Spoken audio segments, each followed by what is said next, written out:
Estas son las notas rápidas en 3x3, 106.9. Bienvenida o bienvenido a esta nueva inmersión. Hoy vamos a tocar un tema, fascinante, ¿no? Los encuentros ovnis de Freddy Ortega, el comediante mexicano. Sí, una figura muy conocida y sus historias son bastante impactantes. Tenemos entrevistas, artículos que detallan sus avistamientos, también los de su hermano Germán, y hasta alguna cosilla sobre archivos oficiales. Ajá. O sea, un buen material de partida. Exacto. La idea es meternos a fondo, ¿sabes? Analizar esas historias, ver cómo les afectaron y, ponerlas un poco en contexto con lo que se sabe o no se sabe de investigaciones en México. Perfecto. Vamos a desgranarlo a ver qué sale. Pues empezamos fuerte. El primer gran avistamiento de Freddy Ortega, nos vamos a Atlixco, en Puebla. Una zona con cierta fama ufológica, ¿verdad? Sí, ya en los 90 se hablaba de eso. Esto fue sobre el 95-96. Estaba con amigos en un sitio llamado La Casita Blanca o Punto Marconi. Cerca de un centro vacacional, creo recordar. Eso es, el de Metepec del IMSS. Y atención, a plena luz del día. De día, eso es menos común, o al menos llama más la atención. Totalmente. Y ven, flotando delante de ellos, un objeto plateado. Su descripción es muy gráfica, como 2 cucharas soperas sin mango, una sobre otra. Curioso. ¿Y qué hacía? Levitaba, con un movimiento como de vaivén. Cuenta Freddy que lo primero fue silencio. Un silencio de shock. Nadie decía nada. Me lo imagino. La incredulidad total. Y de repente, ¡puf!, desaparece. Así, sin más. Y ahí sí, estallan los gritos, las palabrotas. La reacción de pánico, claro. Sí, y salieron todos pitando hacia el coche. Pero ojo, aquí viene lo bueno. A ver. Uno de los amigos llevaba una cámara. De esas VHS antiguas, enormes. Anda. Y grabó algo. Lo grabó. Y lo mejor es lo que vieron después. En casa de la madre de Freddy pusieron la cinta. ¿Y? La pasaron fotograma a fotograma. Y vieron cómo el objeto, desaparecía literalmente entre un cuadro y el siguiente. Así. En un solo fotograma. Increíble. Sí. Y justo en ese instante se ve como una línea, una estela, que sale hacia la derecha. ¿Hacia donde miraron ellos instintivamente? Exacto, hacia la misma dirección. Freddy dice que para él eso es una prueba, irrefutable, clarísima. Es fascinante. La tecnología de la época que hoy nos parece tan básica, jugando un papel crucial. Totalmente. La descripción de la reacción, el silencio, los gritos, el temblor que seguro sintieron, subraya el impacto tan bestia, ¿no? Tan inesperado. Desde luego. Lo de ver la desmaterialización cuadro a cuadro, eso le añade una capa de detalle técnico muy específica a la experiencia, casi como un análisis forense improvisado. Pues agárrate porque ahora la historia se pone oscura. ¿Ah, sí? ¿Qué pasó después? Pues según cuenta Freddy, muy poco tiempo después, el amigo que tenía la cámara recibe una visita. ¿Visita? ¿De quién? De unos tipos, vestidos de negro de arriba a abajo. Ostras. Los famosos hombres de negro. Tal cual. Se presentan en su casa y van directos al grano. Tú tienes un vídeo que nos tienes que entregar. Así, sin más. ¡Qué fuerte! ¿Y qué hizo el amigo? Al parecer, la primera vez los mandó a paseo. Freddy dice que era un tipo fuerte, que no se achantaba fácil. Ya. Pero una semana después, vuelven. Y esta vez la cosa cambia. Le amenazaron. Sí. La exigencia es la misma, pero con una amenaza muy directa. Le dijeron que si no soltaba la cinta, le iba a cargar la nota. Uf, eso en México suena muy mal. Peligro de muerte, vamos. Exacto. Y el desenlace es terrible. No me digas. Pocos días después de esa segunda visita, de esa amenaza, el amigo aparece muerto. ¿No? ¿En serio? Sí. Y Freddy insiste mucho. Era un tío sano, deportista, fuerte, sin enemigos conocidos, sin líos raros. Vaya. Eso le hizo darle muchas vueltas, claro. Fue una coincidencia macabra. O tuvo que ver directamente con el vídeo y con esa gente. Es que el elemento de los hombres de negro es un clásico en la ufología mundial.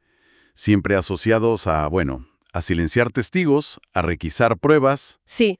Freddy dice que al principio le sonaba a fantasía, a película. Claro, es normal. Pero que su amigo insistiera en contarle las visitas y sobre todo su muerte tan repentina e inexplicable, pues le cambió la perspectiva. Desde nuevo. Y fíjate, hay otros casos reportados en México, ¿eh? Se habla de uno en Chihuahua, en los 70, donde testigos de un supuesto ovni estrellado también murieron en circunstancias extrañas. O sea que no es un patrón único de este caso. No, no lo es. Lo cual añade un contexto, pues muy inquietante, la verdad.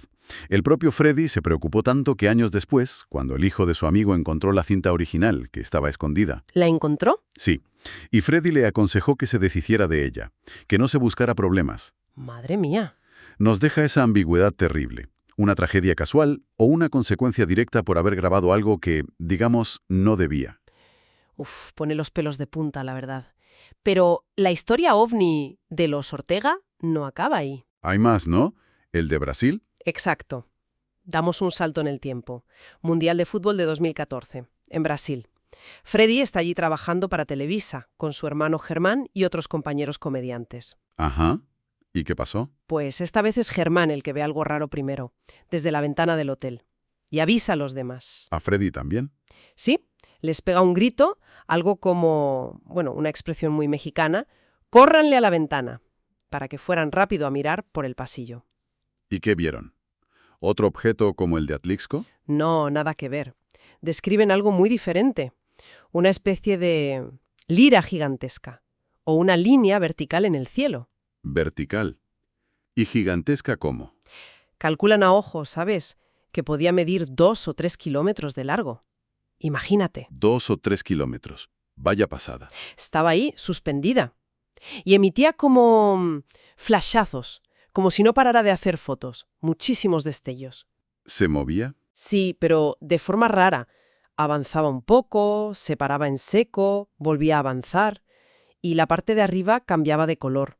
Y descartaron cosas normales. Grúas, antenas. Sí, Freddy dice que al día siguiente miraron bien y no había nada, absolutamente nada que pudiera explicar aquello. Este avistamiento es interesante por varias cosas, creo yo. A ver, Primero que fue compartido. Varios testigos, incluidos los 2 hermanos Ortega.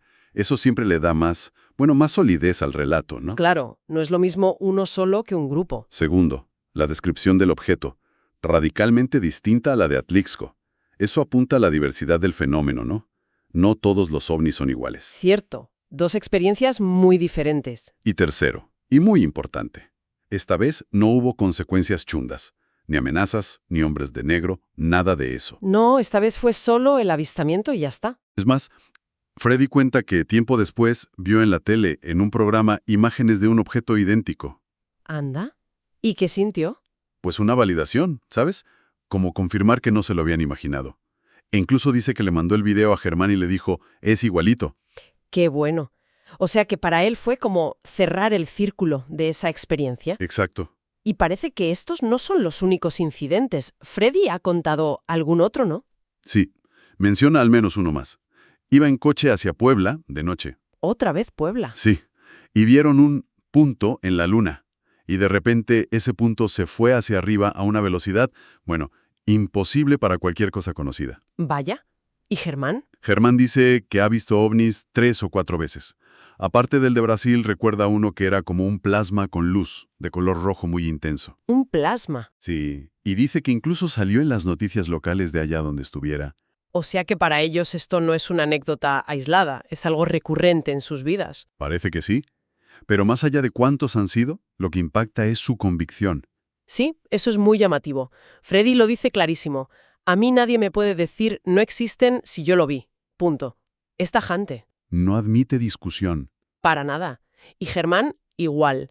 Dice algo como, quien crea que somos los únicos, pues vale, muy respetable, que me sigan llamando loco, yo lo vi. Se reafirman en su experiencia, a pesar de las burlas que seguro han recibido. Sí, sobre todo en redes sociales lo comentan, pero se mantienen firmes.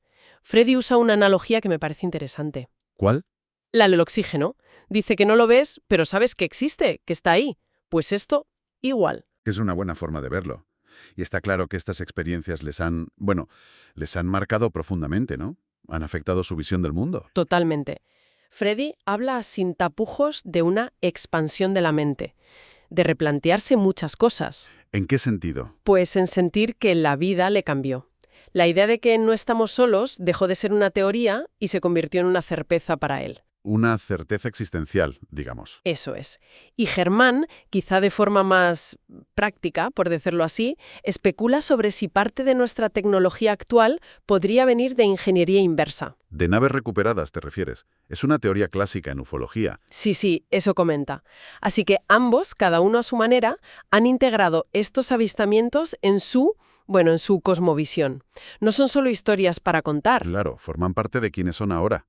Y para darle un poco de contexto histórico oficial a todo esto, Sí, eso es importante. hay que recordar que en México sí hubo una agencia del gobierno que investigó ovnis, aunque no fuera su cometido principal, ni mucho menos. ¿Cuál? La Dirección Federal de Seguridad, la DFS. La DFS, la Agencia de Inteligencia, ¿no? La que se dedicaba más bien al espionaje político y esas cosas. Exacto. Estuvo activa desde los años 40 hasta 1985. Y su trabajo era, inteligencia interna, contrainsurgencia, ¿Y se metieron con los ovnis? pues sí.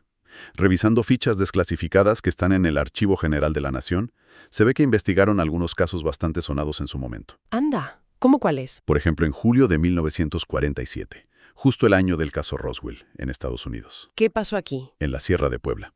Curiosamente, no tan lejos de Atlixco. Otra vez Puebla. Sí, se reportó la posible caída de un ovni. Hubo testigos que hablaron de 2 esferas de luz, un estruendo enorme. ¿Y se encontró algo? Algunos vecinos dijeron haber recogido fragmentos metálicos extraños. La versión que circuló fue que podía ser basura espacial, pero Ujú. la DFS estuvo investigando. ¿Y qué concluyeron? Oficialmente nada. No se hizo público ningún resultado. Vaya. ¿Y más casos? Sí, en 1949 investigaron unas luces muy raras sobre Perote, en Veracruz. Mismo patrón. Investigación interna, silencio público. Silencio. Y en 1970 se metieron a ver qué pasaba con múltiples avistamientos en Canatlán, Durango. Al parecer la gente estaba bastante asustada. Hablaban de psicosis colectiva. ¿Y la DFS? Indagó. Pero una vez más no sabemos qué averiguaron o qué concluyeron oficialmente. Es llamativo ese patrón, ¿eh? Una agencia de inteligencia de alto nivel investigando Y luego, secretismo absoluto. y claro, eso conecta directamente con la historia de Freddy. La cinta de Atlixco, los tipos de negro queriéndola. Exacto. Aunque la DFS ya no existiera formalmente en 1995, la pregunta es si esa política de secretismo o esos mecanismos de control de información perduraron de alguna forma. ¿Qué información recopilaron? ¿Qué pasó con ella? Son preguntas clave. Desde luego. Volviendo a Freddy Ortega. Sus experiencias no solo le convencieron de que los ovnis existen, sino que le llevaron a reflexionar mucho más allá. Sobre la vida, el universo. Sí, comparte ideas muy interesantes en sus entrevistas. Por ejemplo, la certeza total de que no estamos solos. Cree que hay otras civilizaciones, más avanzadas, menos. El universo es gigantesco, dice. Una conclusión bastante lógica si uno acepta la posibilidad. También habla de su visión de Dios, que no es la típica imagen del señor con barba, ¿sabes? ¿Cómo lo ve él? Más bien como una energía superior, una inteligencia creadora que está en todo. Argumenta que la complejidad de la vida, las condiciones tan increíblemente precisas de la Tierra para que exista. La zona habitable, el ajuste fino. Exacto. Dice que eso apunta más a un diseño inteligente que a una simple casualidad cósmica. Es una reflexión filosófica profunda derivada de sus experiencias. Y desde esa perspectiva, digamos, más cósmica, es bastante crítico con nosotros, con la humanidad. ¿En qué sentido? Señalan la paradoja. Somos capaces de crear tecnología para autodestruirnos en minutos, bombas atómicas, ¿no? Sí. Pero al mismo tiempo seguimos estancados en divisiones que él ve absurdas, políticas, religiosas, raciales. Habla de una falta tremenda de inteligencia emocional, de empatía. Es una crítica común entre quienes han tenido este tipo de experiencias expansivas. Ver nuestras pequeñeces desde una perspectiva más amplia. Menciona mucho la envidia, el resentimiento social, como lastres que no nos dejan avanzar. Dice algo así como que tenemos mucha tecnología, pero poca sabiduría para usarla bien, para convivir. Un diagnóstico duro, pero bastante certero, ¿no? Sí, pero no se queda ahí, en la crítica. También tiene un mensaje más optimista, de responsabilidad. Ah, bien. Habla de la importancia de ser agradecido, de intentar retribuir lo bueno que recibes, de actuar con integridad aunque nadie te vea. Se define como optimista, como alguien que intenta aprender hasta de lo malo. Eso es interesante, porque muchas veces estas experiencias pueden llevar a la gente a un cierto cinismo o desesperanza sobre la humanidad. Él parece haber encontrado un camino más constructivo.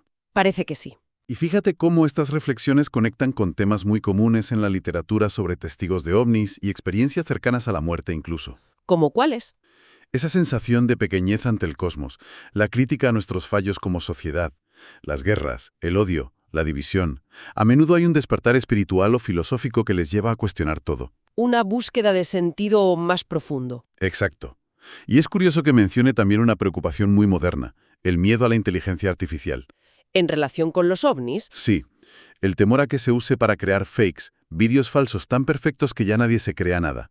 Que cualquier evidencia real futura quede desacreditada de antemano. Añade otra capa de dificultad al tema, desde luego. Ya es complicado de por sí. Imagínate si además tienes que discernir si una imagen es real o generada por IA. Complica mucho la investigación. Bueno, pues hemos recorrido hoy un camino intenso, Desde el avistamiento clave de Freddy en Atlisco, con esa sombra tan oscura de los hombres de negro y la muerte del amigo. Sí, esa parte es realmente perturbadora. Hasta la experiencia en Brasil, tan distinta, compartida con Germán. Hemos tocado el contexto histórico, esas investigaciones secretas de la DFS. Que plantean más preguntas que respuestas. Y sobre todo, hemos visto cómo estas vivencias han calado hondo en los hermanos Ortega, en su forma de ver el mundo, la vida, todo. Sí, ha sido un repaso muy completo a sus testimonios y al contexto que los rodea. Y todo esto nos deja con una pregunta final, ¿no? Una reflexión que surge directamente de todo lo que hemos hablado. A ver, dispara. Si juntamos estos relatos de secretismo, de posibles amenazas, de muertes sin explicación clara ligadas a prueba, Sí. y lo unimos a que sabemos que hubo investigaciones oficiales que se guardaron bajo llave, que nunca vieron la luz. Ajá. ¿Qué tipo de mecanismos oficiales, o quizá no tan oficiales, podrían haber existido o existir todavía en México para gestionar esta información, para controlar o directamente para suprimir lo que se sabe sobre fenómenos aéreos no identificados? Es la gran pregunta, ¿verdad? ¿Existe o existió una política activa de ocultamiento? ¿Y quién la ejecutaba o ejecuta? Y más allá de eso, ¿qué implicaciones tiene todo esto? Si esos mecanismos existen, ¿cómo afectan a nuestra posibilidad real de entender qué son estas cosas que tanta gente dice ver en nuestros cielos? Claro, ¿cómo podemos llegar a la verdad si hay fuerzas, sean las que sean, trabajando activamente para que no se sepa? Es una reflexión muy potente para cerrar, que queda ahí, flotando, como los propios ovnis a veces. Estas son las notas rápidas en 3x3, 106.9, 3x3, el podcast de la semana.